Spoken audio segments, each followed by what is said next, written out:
بسم الله الرحمن الرحيم قل هو الله أحد الله الصمد لم يلد ولم يولد ولم يكن له كفوا أحد بسم الله الرحمن الرحيم قل هو الله أحد الله الصمد لم يلد ولم يولد ولم يكن له كفوا أحد بسم الله الرحمن الرحيم قل هو الله أحد الله الصمد لم يلد ولم يولد ولم يكن له كفوا أحد اللهم اغفر للمؤمنين والمؤمنات والمسلمين والمسلمات الأحياء منهم والأموات اللهم تابع بيننا وبينهم بالخيرات إنك مجيب الدعوات إنك على كل شيء قدير وأنت بالإجابة حق جدير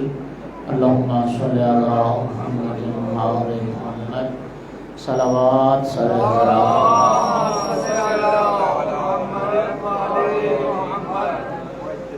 وارث رضا یوسف زہرا امام صاحب العصر علیہ السلام کے ظہور میں تعجیل کے لیے بھی بلند تر صلوات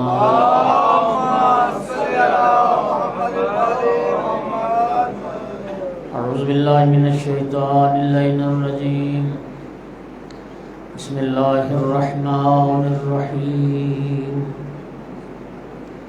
الحمد للہ رب العالمین والعاقبۃ للمتقین والجنة للمؤمنین والنار للمنافقین الحمد للہ الذی جعلنا من المتمسکین بولایت علی ابن ابی طالب واولادہ المعصومین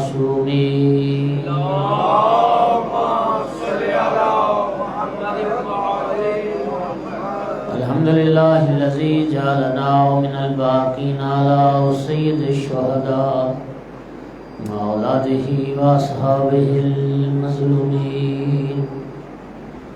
الصلاة والسلام والتحیۃ والاکرام علی رسولہ الکریم شفیع المذنبین انیس الغریبین ورحمۃ للعالمین اعنی العبد المؤید الرسول المسدد المحمود الاحمد المصطفى الامجد ابا القاسم محمد اللهم صل على محمد وآل محمد ثم الصلاة والسلام والتحية والإكرام على آله الطيبين الطاهرين المعصومين المنتجبين المنتخبين المظلومين واللعنة الدائمة على أعدائهم ملعونين يوم عداوتهم إلى قيام يوم الدين وبعد يوم الدين أما بعد فقال سبحانه وتعالى في كتابه المجيد بسم الله الرحمن الرحيم صلوات اللهم صل على محمد وعلى محمد مومنین کرام سورہ مبارکہ دہر کے حوالے سے سلسلہ گفتگو جاری ہے۔ بھائی جان نے کل مجھے متوجہ کیا کہ آپ نے جو سورہ کی تفسیر شروع کی تو اس میں بسم اللہ کے حوالے سے تو کچھ بتایا ہی نہیں، تو پھر واقعاً مجھے بھی خیال آیا کہ یہ واقعاً ایک تھوڑی سی غلطی ہو گئی ہے۔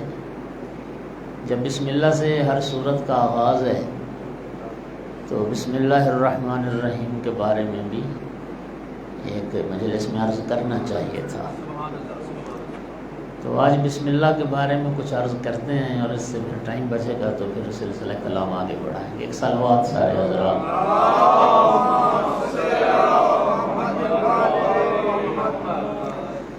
مومنین کرام، آپ جانتے ہیں کہ مکتب اہل بیت کے نزدیک بسم اللہ الرحمن الرحیم جس صورت سے بھی پہلے آئی ہے وہ اس صورت کا جز ہے، یعنی ہر صورت سوائے ایک سورہ توبہ کے، جسے سورہ توبہ بھی کہتے ہیں، سورہ برات بھی کہتے ہیں، اس ایک سورت کے علاوہ باقی ہر سورت کے آغاز میں بسم اللہ الرحمن الرحیم موجود ہے۔ بلکہ معصوم سے حدیث ہے کہ یہ بسم اللہ جب آتی تھی تو یہ بسم اللہ علامت ہوتی تھی کہ اس سے پہلے والی سورت ختم ہو گئی ہے، اب نئی سورت شروع ہو گئی۔ اس بسم اللہ سے نئی سورت کو پہچانا جاتا تھا۔ سورہ توبہ کے آغاز میں بسم اللہ کا نہ آنا، اس میں بھی ایک حکمت ہے، چونکہ برات از مشرکین کے لیے اس میں لعنت ہے، ان سے نفرت ہے۔ تو ایک ایسی صورت کے آغاز میں جہاں اللہ تعالیٰ کی نفرین، اللہ کے غضب کی بات ہو، پھر اس کے رحمت الرحمانی اور رحیمیہ سے یاد کرنا تو مناسبت نہیں بنتی تھی، اس لیے اس ایک صورت میں بسم اللہ نہیں ہے۔ البتہ اگرچہ یہ قول بھی موجود ہے، وہ کہتے ہیں کہ جی سورہ توبہ سورہ انفال کا حصہ ہے، چونکہ سورہ انفال کے شروع میں بسم اللہ آ گئی ہے، لہذا اس لیے سورہ توبہ کے شروع میں پھر بسم اللہ نہیں ہے، چونکہ یہ الگ صورت نہیں ہے، اسی صورت انفال کا ایک حصہ ہے۔ البتہ ایک رائے یہ پائی جاتی ہے۔ البتہ جتنی قرآن پاک کی صورتیں ہیں اتنی ہی بار بسم اللہ الرحمن الرحیم بھی ہے۔ توجہ ہے نا حضرات؟ کتنی صورتیں ہیں جی؟ 114۔ اس میں اگر سورۃ توبہ کے شروع میں بسم اللہ نہیں ہے تو قرآن پاک میں جی سورہ نمل، جس میں وہ حضرت سلیمان علیہ السلام نے جو خط لکھا تھا بلقیس کی طرف، تو اس خط کے آغاز میں حضرت نے بسم اللہ الرحمن الرحیم لکھا تھا۔ نبی پاک صلی اللہ علیہ وآلہ وسلم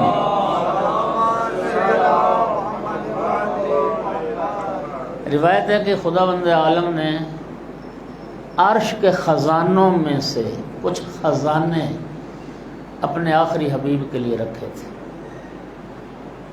اس خزانہ ہائے عرش الہی میں سے ایک یہ چیز سورہ مبارکہ فاتحہ تھی۔ یہ سورہ مبارکہ فاتحہ 1.25 لاکھ انبیاء میں سے کسی نبی کو عطا نہیں کی گئی، یہ اللہ نے اپنے محبوب کے لیے رکھی ہے، اور محبوب کے ذریعے سے اللہ نے امت محبوب کو یہ سورت خزانہ عطا فرمایا۔ سورہ فاتحہ قرآن پاک کے بعد سورت ہے جس کو سبع مثانی بھی کہتے ہیں۔ اس سورت کی بسم اللہ کے بارے میں شیعہ سنی کسی کا اختلاف نہیں، سب کا اتفاق ہے کہ یہ جو بسم اللہ الرحمن الرحیم ہے یہ سورہ فاتحہ کا جز ہے۔ چونکہ اللہ تعالیٰ قرآن میں ارشاد فرماتا ہے نا کہ محبوب ہم نے ایک صلوات پڑھیے ذرا سارے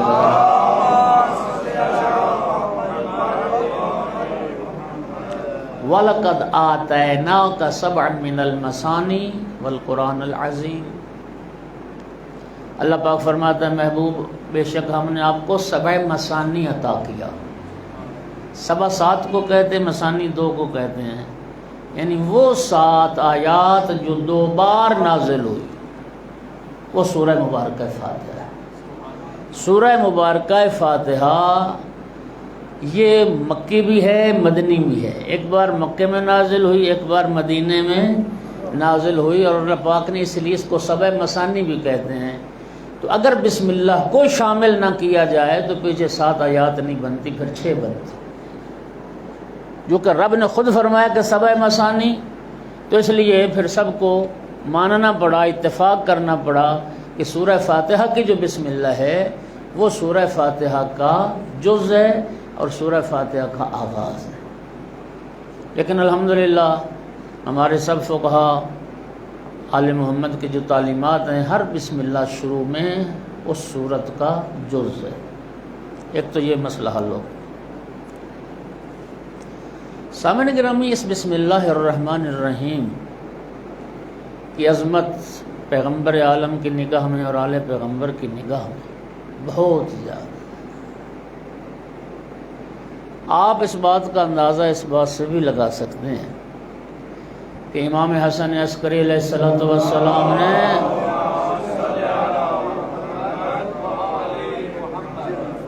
مومن کی نشانیوں میں سے 5 نشانیاں جو بتائیں، ان میں سے ایک نشانی نماز میں بسم اللہ الرحمن الرحیم کا بالجہر پڑھنا، بلند آواز سے پڑھنا. اور یہ مکتب اہل بیت کی پہچان ہے. دوسرے مکاتب میں نئی صورت کا جب آغاز کرتے ہیں تو بسم اللہ پڑھتے نہیں، بلکہ کچھ تو ایسے ہیں کرما والے جو سورہ فاتحہ کے شروع میں بھی نہیں پڑھتے بسم اللہ.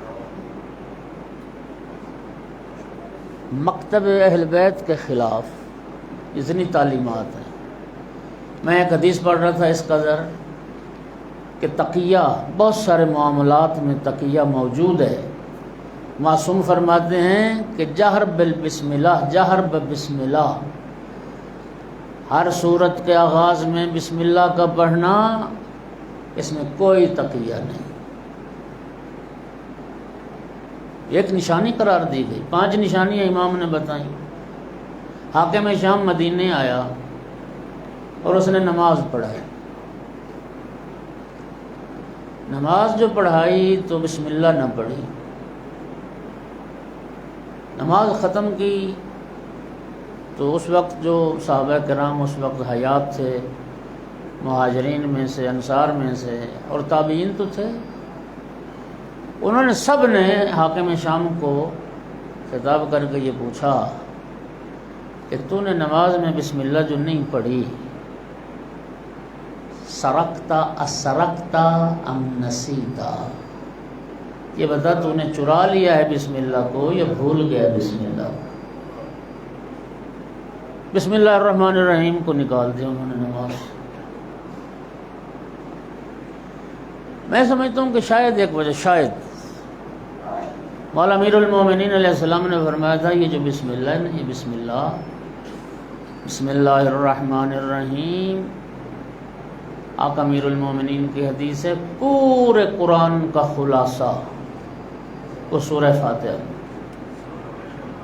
پورے قرآن کا خلاصہ، اس لیے تو عرش اعظم الہی کے خزانوں میں سے ایک خزانہ کہا گیا اس سورہ فاتحہ. اور یہ سورہ فاتحہ کی عظمت ہے.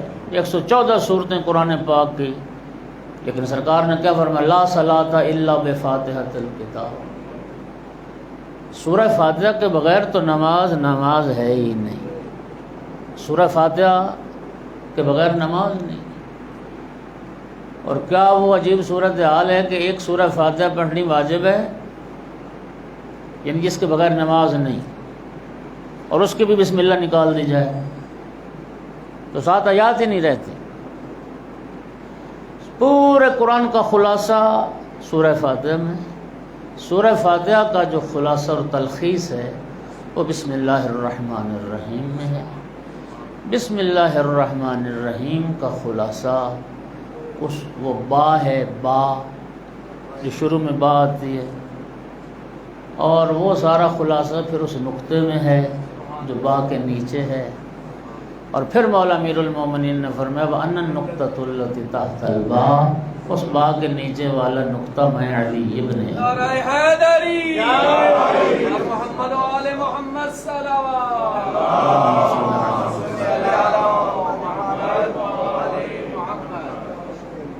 تو یہ بلند آواز سے. اچھا یہ بھی ایک بڑا توجہ دلاؤں آپ احباب کی، امام عسکری علیہ السلام کی اس حدیث میں جو فرمایا نا کہ 5 نشانیاں ہیں مومن کی، ان میں 5 میں سے 4 کا تعلق نماز سے، یعنی ان 5 میں سے بھی جو 4 علامتیں ہیں وہ نماز کے متعلق بسم اللہ الرحمن الرحیم بلند آواز سے پڑھی جائے. یعنی آپ اگر وہ نماز پڑھ رہے ہیں جس میں بالاخفاء قرأت واجب ہے، یعنی ظہر اور عصر کی نماز بھی، اس میں بھی آپ سورہ فاتحہ یا جب کوئی دوسری سورت پڑھیں گے تو اس کی بسم اللہ الرحمن الرحیم بلند آواز سے پڑھیں. یہ مکتب تشیع کی پہچان. 51 رکعت نماز پڑھتا ہو، نوافل بھی فرائض بھی، یہ مومن کی پہچان. شیعہ امیر المومنین. 2 چیزیں نماز کے بارے ہو گئی. تیسری چیز شفا کے شفا پر سے السجود علی تربۃ الحسین. یہ مومن کی علامات میں سے ایک علامت. مرحوم مجلسی نے بہار میں روایت ذکر کی کہ السجود علی تربۃ الحسین یتم الصلاۃ وان کانت ناقصۃ. آقا نے فرمایا کہ خاک کربلا پر سجدہ کرنے سے اللہ ناقص نماز کو بھی کامل بنا دیتا ہے.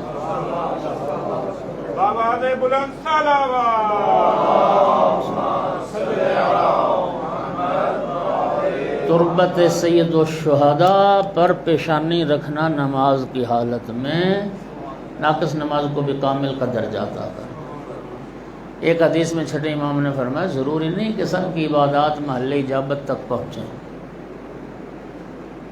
اس کو محل اجابت تک پہنچانے میں بہت ساری چیزوں کا خیال رکھنا ضروری ہے. لیکن آقا کی حدیث ہے کہ جب نماز میں پیشانی تربت سید الشہداء پر رکھی جاتی ہے، خاک کربلا پر سجدہ جب کرتے ہیں، تو پھر اس مقام اجابت تک پہنچنے میں جتنے بھی حجابات ہیں وہ سب ہٹ جاتے ہیں اور وہ نماز یقیناً محل اجابت تک پہنچتی ہے جس میں سجدہ خاک کربلا پر کیا جائے. اللہم صلی اللہ. اور چوتھی چیز تختم بالیمین، وہ بھی نماز میں مستحب ہے. دائیں ہاتھ میں انگوٹھی مطلقاً مستحب ہے، لیکن نماز کے آداب میں زیادہ تاکید. جب نماز پڑھنے لگیں تو دائیں ہاتھ میں انگوٹھی. سونے کی انگوٹھی حرام ہے. لوہا سٹیل وغیرہ اور یہ باقی دھاتیں یہ مکروہ ہے. چاندی کی انگوٹھی یہ سنت ہے، یہ مستحب ہے. اور یہ مومن کی علامات میں سے علامت ہے. دائیں ہاتھ میں نماز کی حالت میں مومن کے ہاتھ میں انگوٹھی. توجہ ہوگی حضرات. تو بھائیوں میں یہ عرض اس لیے کر رہا ہوں کہ ہمیں وہ نشانیاں، وہ علامات اپنے لیے اختیار کرنی چاہیے جو آل محمد علیہ السلام نے اپنے شیعوں کی بتائی ہے. یہ جو لال کالے دھاگے آج کل جو بڑا ٹرینڈ چلا ہوا ہے، اور یہ کڑے لوہے کے یا مطلب چلو جس دھات کے بھی، کسی حدیث میں مومن کی یہ نشانی نہیں بتایا. بات سمجھ آ رہی ہے؟ یہ کڑے بیچنے والوں کا کاروبار ہو سکتا ہے، مومن کی نشانی کوئی نہیں، حدیث میں کوئی نہیں. حدیث میں جو نشانی مومن کی بتائی گئی وہ انگوٹھی ہے دائیں ہاتھ میں اور نگینے. وہ آپ اس کا عقیق کی چونکہ بہت زیادہ فضیلت ہے. عقیق کا کیونکہ بلا ایسے ہی ہے نا، عقیق کا ذکر بہت زیادہ ہے. باقی فیروزہ ہے، در نجف ہے، جو بھی مطلب پتھر ہیں یہ سب ائمہ کی سیرت میں ملتے ہیں. تو وہ چیز سنت ہے اور مومن کی نشانی اور علامت بھی ہے. لہذا یہ دھاگے شاگے ختم کرو اور وہ علامتیں اختیار کرو جو آل رسول نے بتائی ہیں. صلوات پڑھو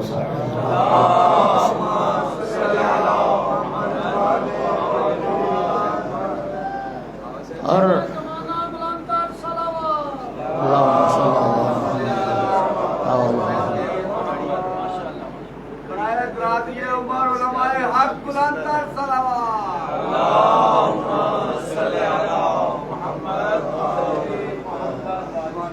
دیکھیے گھڑی جو پہنتے ہیں جواب تو ان سے لینا چاہیے نا کہ وہ کیوں پہنتے ہیں.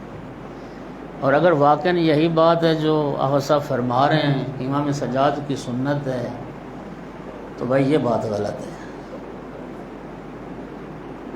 پھر تو کل کو کوئی زہر کھانا بھی سنت بنا لے گا.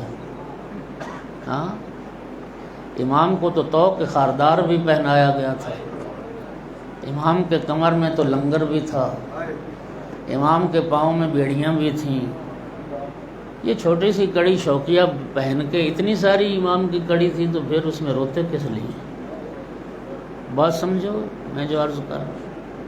لوگ کہتے ہیں کہ کڑی پہننا چاہیے یا نہیں پہننا چاہیے.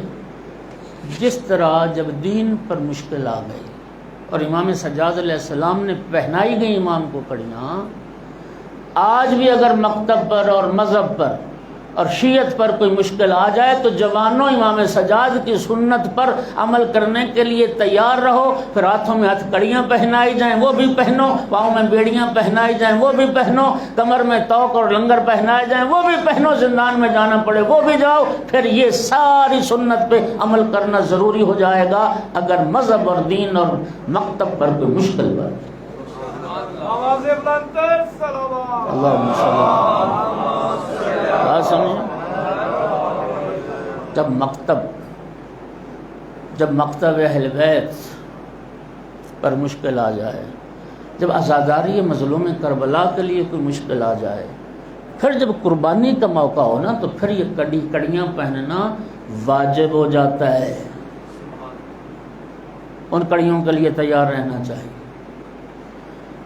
البتہ میں آغا صاحب کی دو علماء دائیں بائیں بیٹھے ہیں کرامن کاتبین، تو میں ان کی موجودگی میں ایک بات آپ کو سمجھاتا ہوں.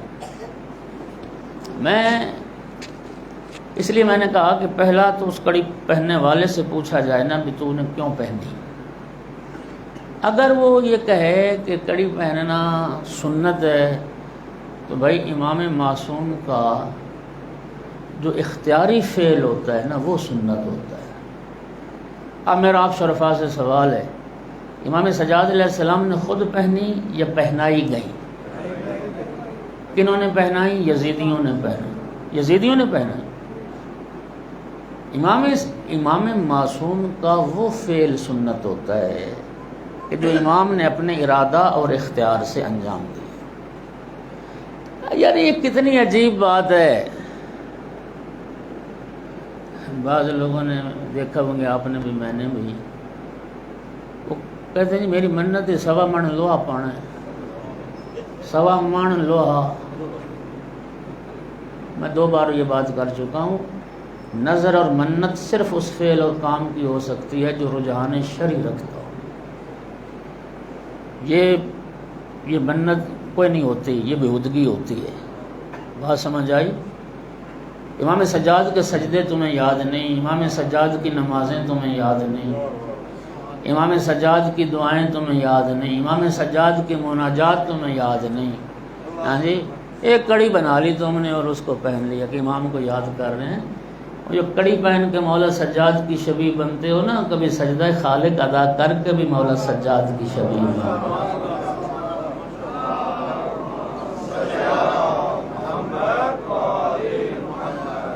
اگر تو کسی کا دیکھیے علمی بات ہے، آپ علم علماء دوست لوگ بیٹھے ہیں، لوگوں کو حقائق سمجھائیں، جذباتی نہ بنیں. یہ تو انتہا ہو جاتی نا جذباتیت کی کہ کوئی علمی عقلی بات بھی کرے تو پھر بندہ پڑھ جائے اس کو مقصر ہو گئے، یہ وہابی ہو گئے. جب وہابیت آ گئی، تیری جہالت کا علاج کر رہے ہیں تو وہابیت کا ہے، اور تمہاری جہالت اور تمہاری وہ جو کم علمی ہے ہم اس کی اصلاح کر رہے ہیں، حقیقت میں بات سمجھانا چاہ رہے ہیں، اور تمہارے وہ فتووں کی زبان کھلی ہوئی. میں نے صرف یہ عرض کیا کہ اس کو سنت نہیں کہتے، سنت امام کے اختیاری عمل کو کہتے ہیں. نمبر 2 رہی بات، ایک بندہ مومن ملا مجھے، اس نے کڑی پہنی ہوئی تھی، تو میں نے اس سے پوچھا کہ کیوں پہنی ہے؟ کہنے لگا کہ مولانا صاحب میں نے اس لیے پہنی ہے کہ جب میری اس کڑی پہ نگاہ پڑتی ہے تو میں ان پر لعنت کرتا ہوں جنہوں نے آل رسول کو کڑیاں پہنائی. میں نے اگر واقعاً اس لیے پہنی تو پھر ثواب ہے، پہنے رکھو. دیکھیے نا، وہ انما یحلل الکلام و یحرم الکلام، کلام ہی ہوتی ایک چیز کو حلال بنا دیتی، کلام ہی ہوتی ایک چیز کو حرام بنا دیتی۔ جو بیوی کو تم پر حلال کرتے ہیں وہ بھی ایک دو صیغے ہی ہوتے ہیں، جو حرام کر دیتے ہیں وہ بھی ایک صیغہ ہی ہوتا ہے۔ تو اس لیے نیت کا بڑا عمل دخل ہے۔ ہاں اگر کوئی اس لیے نہیں پہنتا کہ یہ سنت ہے، ویسے ہی شوق سے پہنی ہوئی ہے تو کوئی حرج نہیں، پہنے رکھے، بات سمجھ آئی ہے۔ لیکن لوہا وغیرہ جو ہے یہ پہننا مکروہ ہے، کراہت رکھتا ہے۔ صلوات پڑھیے ذرا سارے۔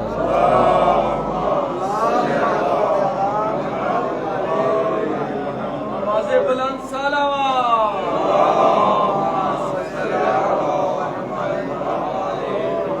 اور پانچویں جو علامت تھی وہ خود زیارت اربعین، 20 سفر مولا حسین علیہ السلام کی زیارت، چہلوں میں سید و شہداء، کربلا میں اللہ ہر مومن کو نصیب۔ تو اس حدیث میں 5 میں سے 4 چیزوں کا تعلق امام نے نماز سے فرمایا۔ کل کی طرح آج اس موضوع پر بھی کچھ احادیث معصومین علیہ السلام میں لے کے آیا ہوں۔ اندازہ کیجئے دنیا اسم اعظم کی تلاش میں، اسم اعظم تو سمجھتے ہیں۔ حضرت آصف ابن برخیہ کے پاس ایک اسم اعظم تھا، اور اس اسم اعظم کا کمال یہ تھا کہ چشم زدن سے بھی پہلے، قبل ان یرتد الیک طرف، قرآن میں لفظ ہیں۔ حضرت آصف بن برخیہ نے عرض کی تھی آپ ابھی اپنی پلک نہیں جھپکیں گے کہ اس سے پہلے تخت بلقیس ملک عدن سے آ جائے۔ معصوم فرماتے ہیں ایک اسم اعظم تھا، اور صادق آل محمد علیہ السلام نے ارشاد فرمایا ہمارے پاس 72 کا علم موجود ہے۔ ہمارے پاس اب یہ حدیث ہے امام علی رضا علیہ السلام سے۔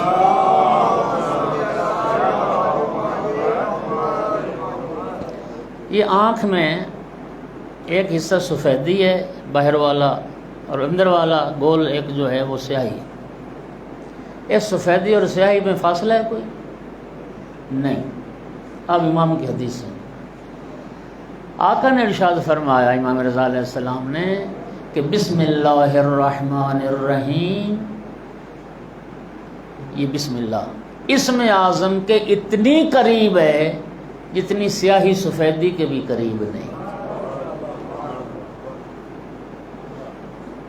یار اسم اعظم صراحت سے تو بتانے کی اجازت نہیں تھی، اب یہ بتا تو دیا امام نے۔ یعنی اس حدیث کا مطلب یہ ہے کہ امام نے فرما دیا کہ یہ بسم اللہ الرحمن الرحیم اسم اعظم ہے، آنکھ کی سیاہی سفیدی کے اتنے قریب نہیں جتنی بسم اللہ الرحمن الرحیم اسم اعظم کے قریب۔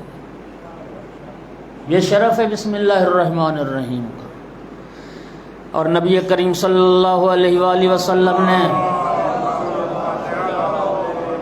ارشاد فرمایا بسم اللہ کی عادت بناؤ، ہر کام سے پہلے بسم اللہ کو معمول بناؤ، اپنی زبان کو بسم اللہ کا عادی کرو۔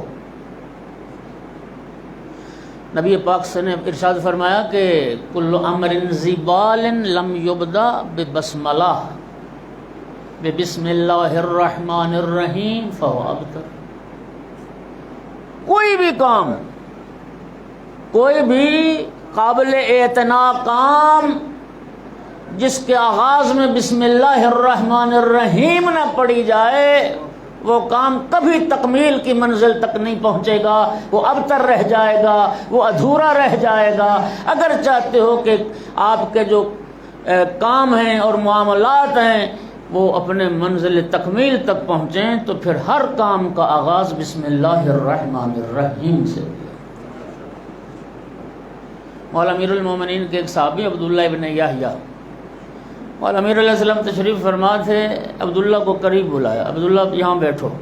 ایک تخت پڑا تھا ایسے جس کے وہ جیسے چارپائی نہیں ہوتی، پائے ہوتے ہیں، وہ ایسا ایک تخت تھا، پایوں پہ کھڑا تھا، اس پہ جب عبداللہ بیٹھا تو ایک پایا ٹوٹ گیا اس کا، اور پایا ٹوٹا تو پھر وہ گرا، بیچارے کا سر پھٹ گیا۔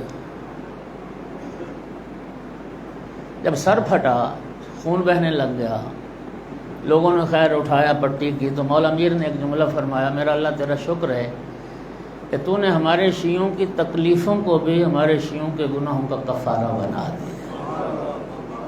مومن کی تکلیف، دکھ، یہ حوادث، پریشانیاں، یہ مومن کے گناہوں کا کفارہ ہے۔ عبداللہ ابن یحییٰ عرض کرتا ہے مولا سے، آقا مجھے یہ بتائیے کہ مجھ سے کیا ہوا، کوئی گناہ کیا میں نے جس کی یہ مجھے سزا مل گئی؟ مولا نے فرمایا گناہ تو نہیں کیا، ہر کام کے شروع میں بسم اللہ نہ پڑھنا، اس کی تجھے سزا ملی ہے۔ تو بسم اللہ پڑھ کے بیٹھتا، کبھی تیرے ساتھ یہ حادثہ پیش نہ آتا۔ تو نے بسم اللہ الرحمن الرحیم کو فراموش کیا، جس کی وجہ سے تمہارے ساتھ یہ حادثہ پیش ہو۔ عادت بناؤ دوستو، ہر کام، کوئی چھوٹے سے چھوٹا اور بڑے سے بڑا، ہر کام کے آغاز میں بسم اللہ الرحمن الرحیم۔ اچھا، اور بسم اللہ اسم اعظم ہے، بسم اللہ خود مستقل ایک ورد ہے، ایک ذکر ہے۔ اور میں نے رات مطالعہ کر رہا تھا تو شیعہ سنی علماء نے کثرت سے ایک عمل، اس پہ میں نے اتنا مطالعہ کیا کہ بہت سارے لوگوں نے وہ لکھا کہ کتنے عدد ہیں جی بسم اللہ کے، کتنے عدد ہیں ابجد کے اعتبار سے؟ 786۔ یہ جو عاملین کی ایک دنیا ہے نا جی، جو عملیات کی دنیا سے وابستہ لوگ ہیں، انہوں نے بڑی تاکید کی کہ 786 مرتبہ ہی اگر کوئی بندہ مومن بسم اللہ الرحمن الرحیم کا ورد کرتا ہے، کسی بھی مشکل کے لیے، کسی بھی پریشانی سے نجات کے لیے، تو تم اس کو انتہائی مجرب پاؤ گے اگر آپ 786 مرتبہ بسم اللہ الرحمن الرحیم کی تسبیح کرو گے اور اس کا ورد کرو۔ اور وہ حدیث تو پھر آپ نے سنی ہوئی ہے نا، ایک تو حدیث ہے نا کہ دعا کی قبولیت کے لیے جس کے اول و آخر میں درود پاک پڑھا جائے، اسی طرح اس دعا کی قبولیت کی بھی ضمانت دی گئی ہے جس دعا کے مانگنے سے پہلے بسم اللہ الرحمن الرحیم پڑھا جائے۔ بسم اللہ پڑھ کے، درود پاک پڑھ کے انشاءاللہ دعا کریں، اللہ کریم اس کو قبول فرمائے۔ اچھا جی، اس کے بعد امام زین العابدین علیہ السلام نے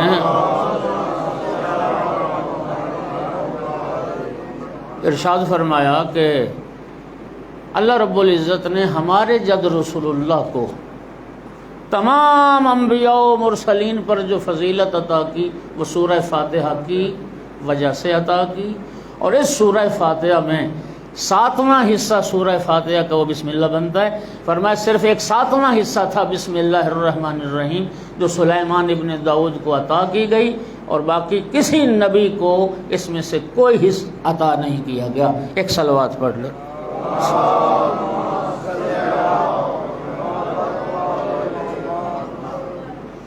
پھر امام حسن عسکری علیہ السلام نے فرمایا کہ جب بندہ مومن وضو کرنے کے لیے آمادہ ہو تو وضو بھی بسم اللہ الرحمن الرحیم اول وضو میں بسم اللہ کو پڑھے، اللہ اس کے تمام اعضاء کو، توجہ کیجیے، تمام اعضاء، وضو میں تو 2 اعضاء دھوئے جاتے ہیں اور 2 اعضاء پہ مسح ہوتا ہے، ایسے نہیں، بازو دھوئے جاتے ہیں، چہرہ دھویا جاتا ہے، سر اور پاؤں پہ مسح ہوتا ہے۔ فرمایا اگر بسم اللہ نہیں پڑھو گے نا تو پھر صرف وہ اعضاء جو دھوئے جاتے ہیں یا مسح ہوتا ہے ان کی تطہیر ہوتی ہے، لیکن اگر انسان بسم اللہ الرحمن الرحیم پڑھ کے جب وضو شروع کرے گا، اللہ اس کے تمام اعضاء بدن کو گناہوں سے پاک و پاکیزہ کرے گا، صرف اس بسم اللہ۔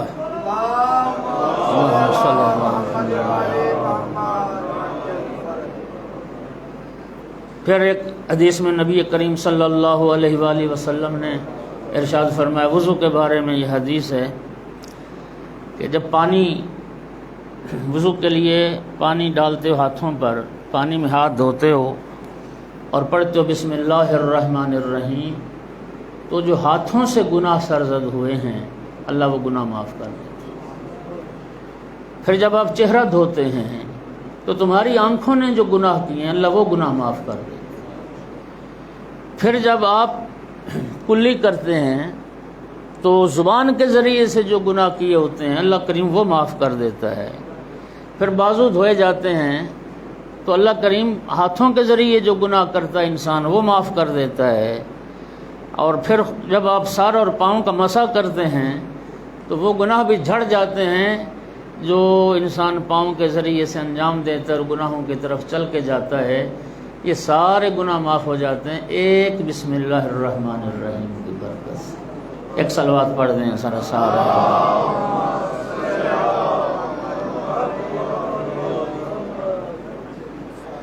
ایک مرتبہ پھر بھی صلوات پڑھ دیں. اللہم صل. اچھا، پھر امام موسیٰ کاظم علیہ السلام کی حدیث ماہ مبارک رمضان ہے اور 7 روزے ہو گئے، باقی ہیں. امام نے فرمایا کہ ہر روزہ دار جب روزہ افطار کرتا ہے اللہ کا وعدہ ہے کہ ایک دعا اس وقت اس کی ضرور اللہ قبول کر لے. افطار کے وقت رب کا وعدہ ہے ایک مقبول دعا کا، اللہ ایک دعا قبول کرے گا. لیکن کیسے؟ اذا کان اول لقمۃ، افطار کے وقت جب پہلا لقمہ اٹھائے تو پڑھے بسم اللہ الرحمن الرحیم یا واسع المغفرت اغفر لی، یا واسع المغفرت، یہ پڑھ کے لقمہ منہ میں ڈالے. رب کا وعدہ اللہ تیری ایک دعا مستجاب کر.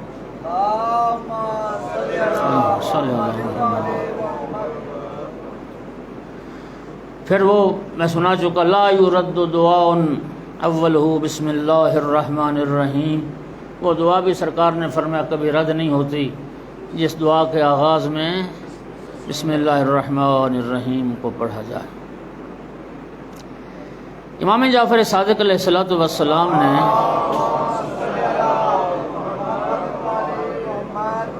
ارشاد فرمایا کہ میں تمہیں ایسے کلمات تعلیم نہ دوں. اپنے ایک صحابی سے فرمایا، میرے خیال میں تھک گئے ہیں، گھبرا گئے ہیں.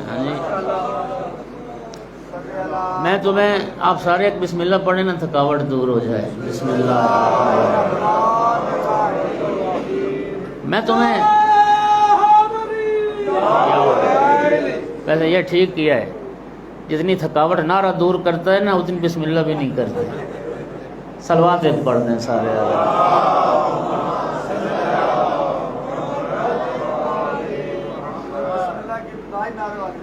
جی سبحان اللہ. انا النقطہ تحت الباب. بسم اللہ بھی تو شروع تو نام علی سے ہی ہو رہی ہے نا، ذکر امیر المومنین سے ہی ہو رہی ہے.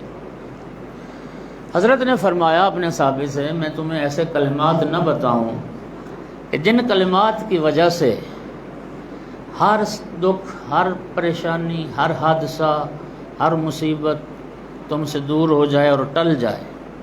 تو عرض کیا آقا ضرور بتائیے. سرکار نے ارشاد فرمایا جب بھی تم کسی پریشانی میں، کسی مشکل میں مبتلا ہو جاؤ تو یہ کلمات پڑھا کرو، بسم اللہ الرحمن الرحیم لا حول ولا قوة الا باللہ العلی العظیم. صلوات.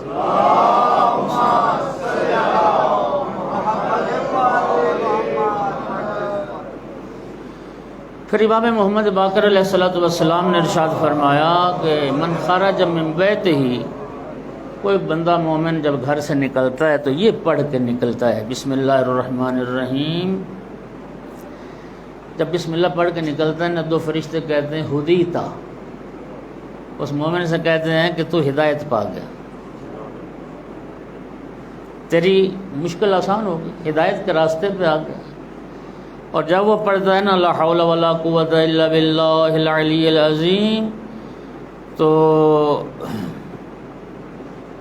وہ فرشتے اس کو کہتے وقیتا، اب تو بچ گیا. اللہ نے ان کلمات کے ذریعے سے تجھے ہر پریشانی اور مشکل سے بچا لیا ہے. پھر امام جعفر صادق علیہ السلام نے ارشاد فرمایا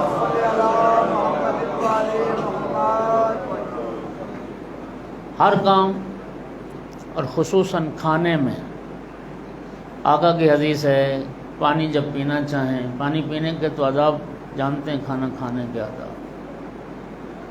پانی پینے کے آداب میں چند باتوں کا لحاظ رکھنا بہت ضروری ہے۔ میں اب جو بات بتانے لگا ہوں نا، میرے پاس حوالے ہیں، میرے یوٹیوب پہ بھی وہ احادیث پڑھی ہیں، تو آپ اس کو دیکھیے گا، اور میرا چینل بھی ہے، اس کو سبسکرائب بھی کیجیے گا۔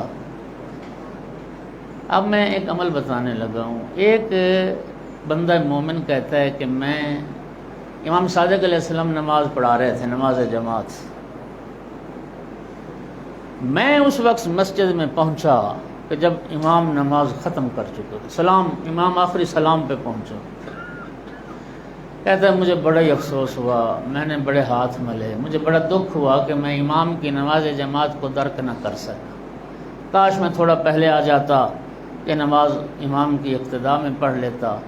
تو اس نماز کے جماعت سے رہ جانے کا مجھے انتہائی قلق ہوا۔ آج کل کولر ہوتے ہیں، پرانے زمانے میں مسجد کے دروازوں پہ پانی کے گھڑے رکھتے تھے تاکہ نمازی آئیں تو پانی پی لیں۔ کہتا ہے وہ نماز تو نکل گئی، نماز تو ختم ہو گئی تھی، دروازے پہ جو مٹکے رکھے ہوئے تھے نا پانی کے، میں نے ایک جام بھر کے نا پانی کا پیا، بسم اللہ الرحمن الرحیم، پانی پیا، الحمدللہ رب العالمین پڑھا، صلوات اللہ علی الحسین و اصحابہ و اہل بیتہ پڑھا، ولعنۃ اللہ علی اعدائہم، مولا کے قاتلوں پر لعنت کی، مولا کے دشمنوں پر لعنت کی، مولا حسین علیہ السلام کی ذات پر اور مولا حسین علیہ السلام کی اولاد اور اصحاب پر میں نے درود پڑھا۔ اتنے میں امام صادق علیہ السلام نماز ختم کر کے پڑھا کے وہ بھی دروازے پر پہنچ گئے۔ دیکھیں امام ہوتا ہے وہ دل کی بات کو جانتا ہے۔ وہ کہتا ہے میں پشیمان تھا، پریشان تھا کہ یار مولا کی اقتداء میں نماز سے تو میں رہ گیا، ثواب سے رہ گیا، مولا میری جماعت چھوٹ گئی۔ امام علیہ السلام نے فرمایا کیا تو راضی ہے اس بات پر کہ جو عمل تو نے کیا ہے اس کا ثواب مجھے دے دے اور میری نماز جماعت کا ثواب تو لے لے؟ میں روایت کا ذمہ دار ہوں۔ سائل حیران ہو گیا، فرزند رسول میرا ایسا کون سا عمل، میری حیثیت ہی کیا، میرا کوئی عمل ایسا ہو سکتا ہے جو امام معصوم کی نماز جماعت کا مقابلہ کر سکے؟ امام نے فرمایا ہاں، یہ تو نے جو پانی پیا ہے نا، اور پانی پیتے ہوئے تو نے جو آداب کا خیال رکھا ہے، بسم اللہ الرحمن الرحیم پڑھ کے پھر پانی ختم کیا، پی کے شکر خدا بجا لایا، پھر میرے جد امام حسین علیہ السلام پر، ان کی اولاد اور اصحاب پر تو نے درود بھیجا، اور میرے جد کے قاتلوں پر تو نے لعنت کی، فرمایا میں جعفر صادق تیار ہوں کہ تو اپنے اس عمل کا ثواب مجھے دے دے، میری نماز جماعت کا ثواب تو۔ یعنی اتنا بڑا اجر ہے، جب پانی پئیں تو ان آداب کو لحاظ رکھیں، ان کا بسم اللہ پڑھ کے، مولا حسین علیہ السلام کی پیاس کو یاد کر کے، اور پھر حمد خدا بھی بجا لائیں، مولا امام حسین علیہ السلام کے قاتلوں پر، ان کے ظلم کرنے والوں پر لعنت فرمائے۔ حدیث معصوم یہ ہے کہ جب بندہ مومن پانی پیے یا کھانا کھائے اور بسم اللہ الرحمن الرحیم کے بغیر ہی وہ کام کرے تو پھر اس سے برکت اٹھا لی جاتی ہے، اور شیطان ابلیس ملعون بھی اس میں ساتھ شریک ہو جاتا ہے، اور جس سے وہ غذا و پانی اس قدر پھر مفید نہیں رہتا انسان کے لیے جس طرح بسم اللہ کے ساتھ وہ مفید ہوتا ہے۔ ایک صلوات پڑھ دیں سارے آزاد۔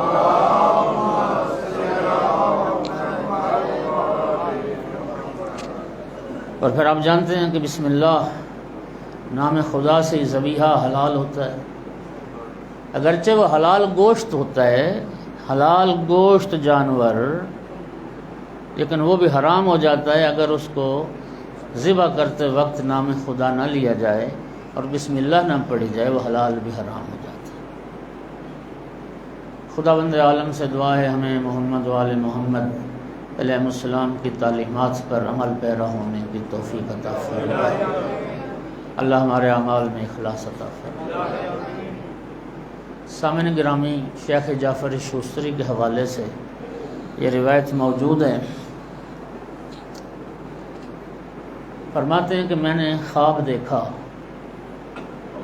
کہ میں خواب میں موجود ہوں، اور شیخ جعفر یہ وہ شخصیت ہیں، انہوں نے خود اپنی کتاب میں لکھا ہے کہ میں جب نجف اشرف سے فارغ التحصیل ہو کر واپس اپنے وطن ایران آیا تو مجالس ہوتی تھیں رمضان میں، محرم میں، سفر میں، تو لوگ مجھے کہتے تھے آپ نجف سے پڑھ کے آئے ہیں تو آپ ہمیں مجلس سنائیں، آپ ہمیں مصائب سنائیں۔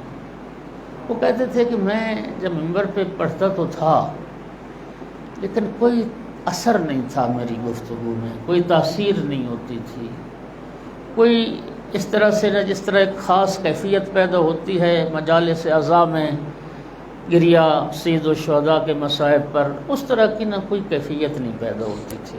یہ خود شیخ جعفر نے لکھا ہے۔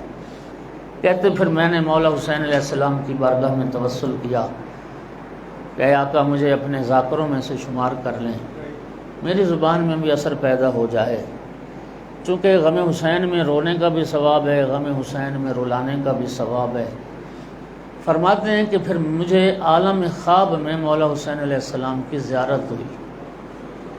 مولا حسین علیہ السلام میں خواب میں دیکھتا ہوں خیمہ لگا ہوا ہے اور مجھے بتایا جاتا ہے کہ اس خیمے میں فرزند رسول امام حسین علیہ السلام موجود ہیں، تشریف فرما ہے۔ میں آگے بڑھ کے اجازت لے کے خیمے میں داخل ہوتا ہوں، میں فرزند رسول کی زیارت ہوتی، میں نے قدم بوسی کی، میں نے دست بوسی کی۔ مولا حسین علیہ السلام نے مجھے پاس بٹھایا۔ امام حسین کے خیمے میں اس وقت جناب حبیب ابن مظاہر موجود تھے۔ مولا حسین علیہ السلام نے فرمایا حبیب شیخ جعفر ہمارا مہمان ہے، لہٰذا اس کی خدمت کے لیے اس کو ستو پیش کرو۔ یہ شیخ جعفر اپنا خواب بیان کر رہے ہیں کہ جناب حبیب نے ستو، اس میں دیسی گھی ملا ہوا اور شکر ملی ہوئی، وہ ایک پیالہ ستو کا بنا کے میرے سامنے رکھا۔ مولا حسین نے میری طرف بڑھایا کہ تم یہ کھاؤ۔ شیخ جعفر کہتے ہیں کہ میں نے اسی عالم میں خواب میں جو مولا حسین نے وہ پیالہ مجھے پیش کیا تھا تو میں نے اس کو تناول کیا۔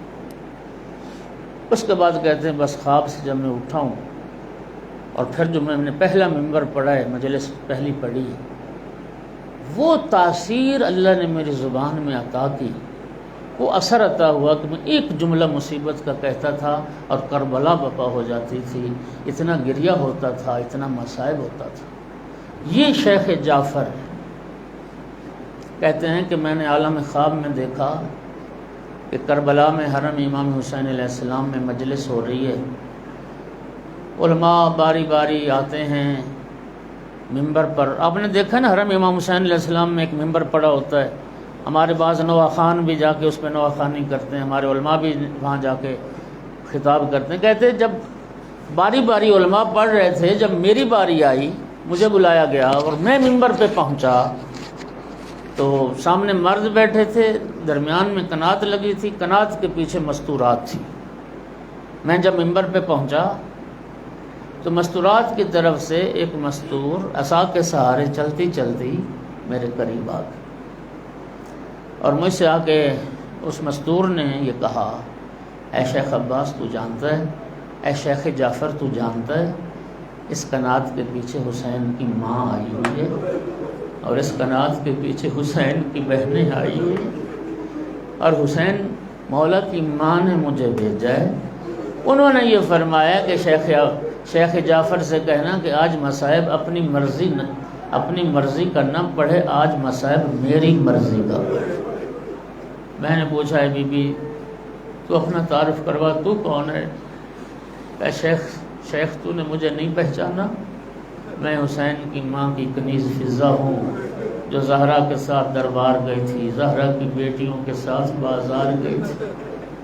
شیخ جعفر پوچھتے ہیں کیا حکم ہے مولا حسین کی ماں کا، میں کون سا مصائب پڑھوں؟ سنو کہ بی بی پاک کی حسرت۔ جناب فضہ نے فرمایا بی بی کی حسرت ہے اذکر وداع ولدی الحسین، میرے بیٹے حسین کے اس وقت کی مصیبت کو بیان کر جب میرے حسین پہ کوئی نہ رہ گیا۔ میرا بیٹا حسین آخری وداع کر کے خیموں سے کس طرح چلا، میرے بیٹے حسین کے وداع کو بیان کر۔ عزادارو، قیامت کا وقت تھا جب ساری قربانیاں مولا حسین اللہ کی بارگاہ میں پیش کر چکے، اس خیمے میں تشریف لائے جہاں بیمار بیٹا بستر بیماری پر دراز تھا۔ عزادارو سید سجاد کی جب نگاہ پڑی نا بابا کے وجود مبارک پر تو تڑپ گیا بیمار کربلا، اس لیے کہ مظلوم کی حالت کیا تھی؟ جناب علی اصغر کے گلے کا خون ریش مبارک کو خضاب کیا ہوا تھا، صبح سے لاشیں اٹھا کے لباس بھی خون آلود ہو چکا تھا۔ جب بیمار کربلا نے بابا کی حالت دیکھی تو سوال کیا، بابا آپ کی یہ حالت ہو گئی؟ اینا اینا حبیب ابن مظاہر، بابا حبیب کہاں چلے گئے؟ فرمایا قد قتل، حبیب مارا گیا۔ اینا اینا مسلم ابن اوسجا، مسلم ابن اوسجا کہاں چلے گئے؟ قد قتل، مسلم مارا گیا۔ اینا اینا امی العباس، قد قتل۔ جب میرے آقا نے پوچھا نا اینا اینا اخی علی الاکبر، مولا حسین نے اس وقت جواب بدلا، فرمایا سجاد بیٹا تو کس کس کا پوچھے گا، میں کس کس کا بتاؤں گا، مردوں میں یہ تو رہ گیا یہ تیرا غریب بابا نے۔ پھوپھی سے عرض کی، پھوپھی اماں مجھے سہارا دو، مجھے تلوار اور عصا لا کے دو۔ آقا نے فرمایا سجاد بیٹا کیا کرے گا تلوار کو اور عصا کو؟ عرض کی آقا میں میدان جہاد میں جانا چاہتا ہوں، میں تلوار عصا کے سہارے کھڑا ہوں گا، تلوار سے جہاد کروں گا۔ میں چاہتا ہوں میں بھی اسی راہ پہ چلا جاؤں جہاں چچا عباس چلے گئے، جہاں بھائی علی اکبر چلے گئے۔ اس وقت فرمایا نہیں سجاد بیٹا تیرے محاذ کا نام کربلا نہیں ہے، تیرے محاذ کا نام کوفہ و شام کے دربار و بازار ہے۔ یہ ماں بہنوں کو پھوپھیوں کو یہ سارا پور سجاد تیرے حوالے۔ اسرار امامت سپرد کیے، سید سجاد کو صبر کی وصیت فرمائی۔ عزادارو اب میرے آقا بہن کے خیمے میں تشریف لائے اور فرمایا بہن سے اختی زینب تینی بصوب نطیق لا یرغب فی احد من القوم، بہن مجھے کوئی پرانا لباس لا کے دو، میں چاہتا ہوں میری شہادت کے بعد کوئی اس لباس کو اتارنے کی خواہش نہ کرے۔ عزادارو کس جگر کے ساتھ، کس حوصلے کے ساتھ میری آقا زادی نے پرانا لباس دیا ہوگا۔ جو بہن جانتی ہو کہ میرا بھائی تو جنت کے لباس پہنتا رہا، اجرکم علی اللہ، بہن نے ایک پرانا لباس دیا، امام نے اس کو بھی چاک کیا اور چاک کر کے اپنے لباس کے نیچے زیب تن فرمایا۔ اب فرمایا بہن میرے پاس زیادہ وقت نہیں ہے، ساری بیویوں کو ایک خیمے میں اکٹھا کرو، میں سب کو سلام آخر کر کے رخصت ہو جاتا ہوں۔ میری آقا زادی کا جملہ سنو گے، فرمایا مہلن مہلن یا اخی، بھیا مقتل جانے میں اتنی جلدی نہ کر، تھوڑی دیر تو ٹھہر جا، بھیا بھی تو میں نے ماں زہرا کی وصیت کو پورا نہیں کیا۔ میری ماں نے مجھے وصیت کی تھی زینب بیٹی جب عاشور کا دن آئے گا تیرا بھائی پرانا لباس تو اس سے طلب کرے تو سمجھنا تیرے بھائی حسین نے کفن مانگا ہے۔ میری بیٹی میری طرف سے بھائی کے گلے کے بوسے لے بھیا ذرا بندے قبا کھولیے، مجھے ماں زہرا کی وصیت ادا کرنا ہے۔ مظلوم نے بندے قبا کھولا، بہن نے بھائی کے گلے کے بوسے لیے۔ ایک مرتبہ آقا نے فرمایا بہن تو بھی ذرا سر سے چادر کو ہٹا، مجھے بھی بابا کی وصیت تھی، میں بھی بابا علی کی وصیت کروں۔ اجرکم علی اللہ، اجرکم علی اللہ۔ وصیتوں پہ عمل ہوا، ساری بیویاں خیمے میں جمع ہوئیں۔ مظلوم کربلا نے ایک ایک بیوی کا شکریہ ادا کیا، بیویو حسین تمہارا شکر گزار ہے۔ ایک جملہ فرمایا مظلوم کربلا نے استعدوا للبلاء، بیویو اب دکھوں کے لیے تیار ہو جاؤ، صبر کا دامن نہ چھوڑنا، فتح تمہاری ہوگی، کامیابی تمہاری ہوگی۔ پھر بیویوں کا نام لے کے بس آخری سلام کیا، یا زینب یا ام کلثوم یا رقیۃ یا فضۃ جاریۃ ام زہرا یا سکینہ یا فاطمہ علیکم من السلام۔ بس ایک قدم بڑھے، بیویوں میں قرآن مچا، واہ حسینہ واہ محمدہ واہ علیہ۔ مظلوم ایک قدم خیموں کی جانب اٹھاتے، میری آقا زادی ہاتھ باندھ کے کھڑی ہو جاتی، مہلن مہلن یا اخی، بھیا مقتل جانے میں اتنی جلدی نہ کر، اجرکم علی اللہ۔ میں خیام سے جب نکل کے مقتل کی طرف روانہ ہونے لگے اس وقت دو وصیتیں اپنی بہن سے فرمائیں۔ پہلی وصیت اخت زینب لا تنسینی فی نافلۃ اللیل، بہن مجھے نماز تہجد میں بھلا نہ دینا، اے میری بہن نماز شب میں میرے لیے دعا کرتی رہنا۔ اور دوسری وصیت کی اخت زینب احفظی ایتامی، میری بہن میرے یتیم تیرے حوالے، میرے یتیموں کا خیال رکھنا، میری سکینہ کا خیال رکھنا۔ الا لعنۃ اللہ علی القوم الظالمین وسیعلم الذین ظلموا ای منقلب ینقلبون۔ کریم اللہ ذکر کو قبول فرما، کریم مالک بانیان کی توفیقات میں اضافہ فرما، اے کریم مالک خالق بحق محمد و آل محمد، جتنے عزادار مومنین